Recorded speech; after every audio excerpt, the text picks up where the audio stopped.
to the channel Acharya Ji Online. Please subscribe the channel and press the bell icon.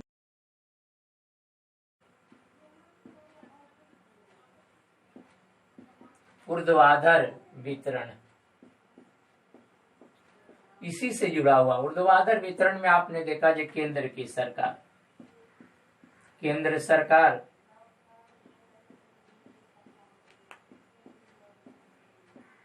फिर राज्य सरकार,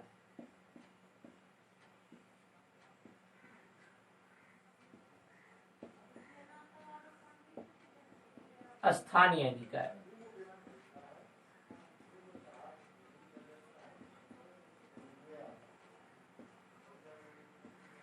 इन तीनों को यही संघ कहलाता है, संघवाद कहलाता है।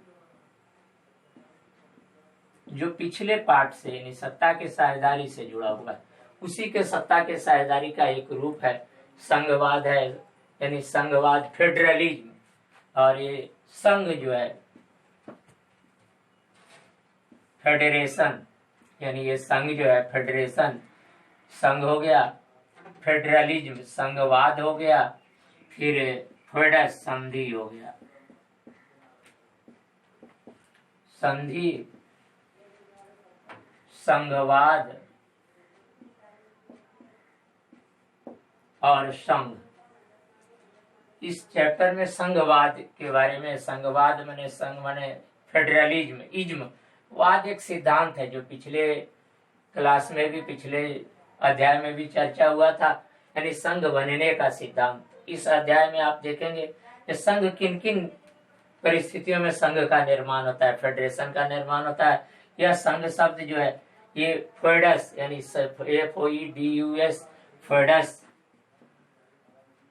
FOEDUS फेडस, जिसका अर्थ है संधि यानी, और उसी से आगे फेडरेशन FEDERATION फेडरेशन, ये संघ बना है।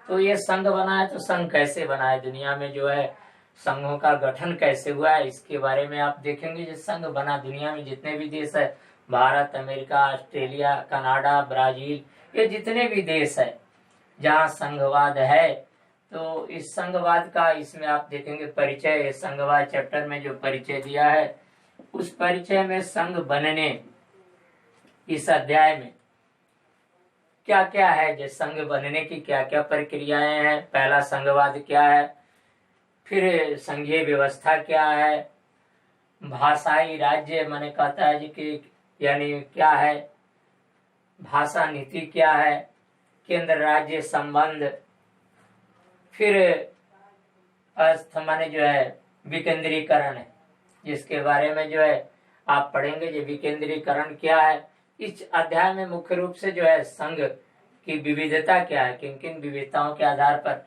संघ का गठन किया गया है, इसके बारे में आप अध्ययन करेंगे। तो आगे आप देखेंगे जो कि संघीय व्यवस्था जो है, संघीय व्यवस्था कैसे चलती है।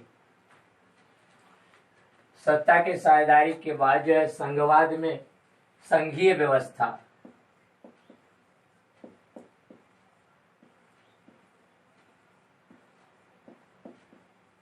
संघवाद क्या है पहले इसको देख लें। संघवाद क्या है,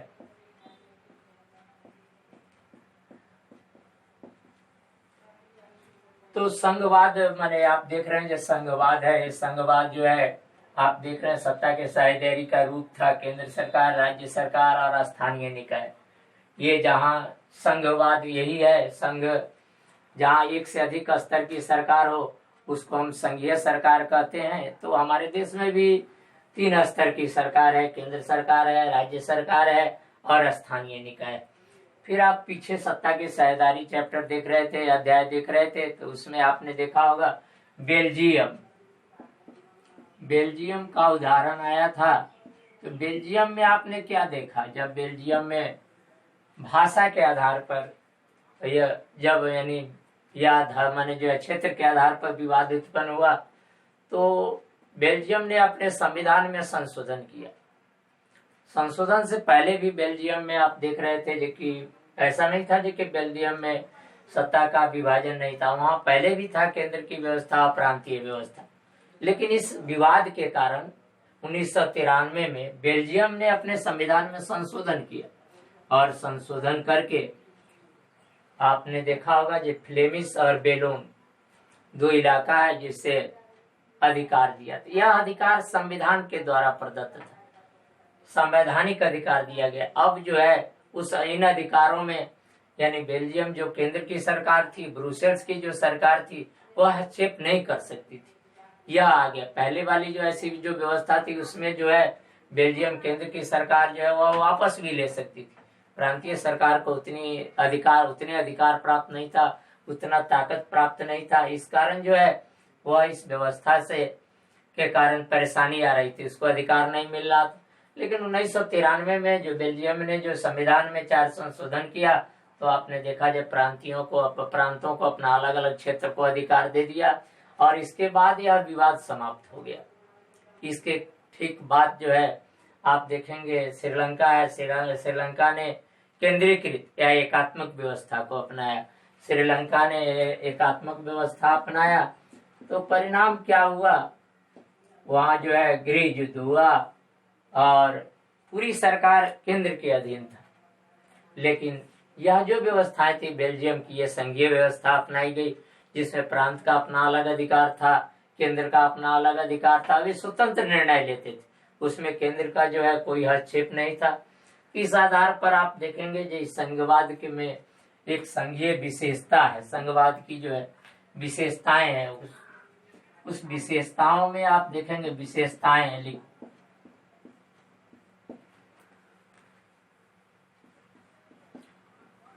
संघवाद की जो है विशेषताएं हैं। तो आप देखेंगे जहां एक से अधिक स्तर की सरकार होगी वह एक विशेषता हुआ। जो संघवाद की एक विशेषता है, जहां एक से अधिक स्तर की सरकारें होती है वह संघवाद कहलाता है। अलग अलग स्तर की सरकार यानी केंद्र की सरकार और राज्य की सरकार, केंद्र सरकार और राज्य सरकार एक ही नागरिक समूह पर, दोनों के नागरिक एक ही होते हैं। नागरिक जो है एक ही है जिस पर वो शासन करता है। इसके अलग अलग नागरिक नहीं। संविधान में इसके दूसरा भी रीजन है, दोहरी नागरिकता, केंद्र की अलग नागरिकता, राज्य की अलग नागरिकता, यह दूसरी व्यवस्था है। एक ही नागरिक समूह पर संविधान माने जो है केंद्र की सरकार, राज्य की सरकार जो है वह शासन करती है। संविधान में दोनों का अधिकार क्षेत्र यानी केंद्र सरकार के अधिकार क्षेत्र और राज्य सरकार के अधिकार क्षेत्र का अलग अलग विवरण है। केंद्र के सरकार की जो है जो विषय है वो अलग है, राज्य सरकार के विषय है वह अलग। और कहता है जी कि दोनों की संविधान के किसी भी सूची को एक स्तर की सरकार यानी केंद्र की सरकार या राज्य की सरकार अकेले उसमें कोई परिवर्तन नहीं कर सकती। दोनों स्तर के सरकारों की सहमति के बाद ही उस संवैधानिक प्रावधान को सरकार जो है उसमें कोई संशोधन या परिवर्तन कर सकती। यदि इस स्थिति में विवाद होता है, केंद्र सरकार या राज्य सरकार के अधिकारों में यदि विवाद होता है तो उसके निपटारा जो है आप देखते हैं उच्च न्यायालय और उच्चतम न्यायालय में किया जाता है, क्योंकि इसकी व्याख्या अधिकार न्यायालय के पास है या सरकार के पास नहीं है। न केंद्र सरकार के पास है, न राज्य सरकार के पास, न विधायिका के पास, न्यायपालिका के पास है। इसलिए जो है उच्च न्यायालय और सर्वोच्च न्यायालय इस विवाद की स्थिति में, अधिकारों के विवाद की स्थिति में जो है वह न्यायालय जो है इस पर हस्तक्षेप करती है या उसका व्याख्या करती है, और इस दोनों सरकार को जो है मानना पड़ता है। और वित्तीय स्वायत्ता सुनिश्चित करने के लिए अगली विशेषता है कि वित्तीय स्वायत्ता सुनिश्चित करने के लिए केंद्र का अपना अलग अधिकार है, राज्य का अपना अलग अधिकार है, जो दोनों का वित्तीय अधिकार अलग है। फिर संघ की एक भावना है जो कि सर के और एकता को बनाए रखना है, व्यवस्था बनाए रखना है। तो संघ की भी जो है सारे लोगों में एकता का भाव होना चाहिए, तब इसे कायम रह सकता है। संघवाद जो है चल सकता है, उसके एकता के भाव होना चाहिए, एकता को बढ़ावा देना चाहिए। तो आप देखेंगे कि उसमें जो है संविधान की सर्वोच्चता होती है, ये विशेषताएं हैं। 2 स्तर की सरकार हो गया, दोनों स्तर एक ही नागरिक समूह पर शासन करते हैं। संविधान में दोनों के अधिकार क्षेत्रों का अलग अलग माने वर्णन है। वित्तीय यदि विवाद की स्थिति हो तो न्यायालय जो है दोनों स्तर के सरकारों की व्याख्या माने जो है व्याख्या करता है।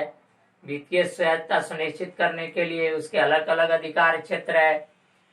फिर संघ की बढ़ावा देने के लिए या एकता बनाए रखने के लिए इसमें भावना में विश्वास करना होता है। ये आप देख रहे थे कि संघवाद क्या है, उसमें एक विशेषताओं का जिक्र है। संघवाद में जो है एक तो बेल्जियम और श्रीलंका है, जिसका उदाहरण आप देखें, जहाँ ये यहाँ केंद्रीकृत व्यवस्था या एकात्मक व्यवस्था था।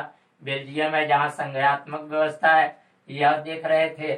अब जो आगे आप देखेंगे संघीय व्यवस्था जो है, इसके कारण देश में हर लोगों को अपना मन ये सरकार अपनी सरकार समझ में आ रही है, और इसके कारण जो है वहाँ किसी तरह का जो है विवाद उत्पन्न नहीं हुआ। जहाँ जहाँ एकात्मक व्यवस्था है वहाँ समस्याएं आ रही है, आज भी आ रही है। यदि आप अध्ययन करेंगे, अद्यतन जानकारी रखते हैं, तो आप देख सकते हैं इसमें समस्याएं आती रहती है।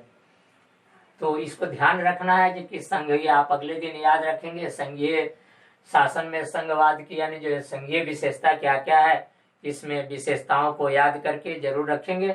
फिर अगले सरकार में संघ बनने की क्या क्या प्रक्रिया है, संघ कैसे बना है, यानी भारत का संघ कैसे गठन हुआ, या दुनिया में अमेरिका का कैसे गठन हुआ, ऑस्ट्रेलिया का कैसे गठन हुआ, इस पर इन संघवाद में क्या है, इसमें हम एकीकरण या पृथककरण की प्रक्रिया क्या है, यानी संघ बनने की प्रक्रिया को बताया जाएगा।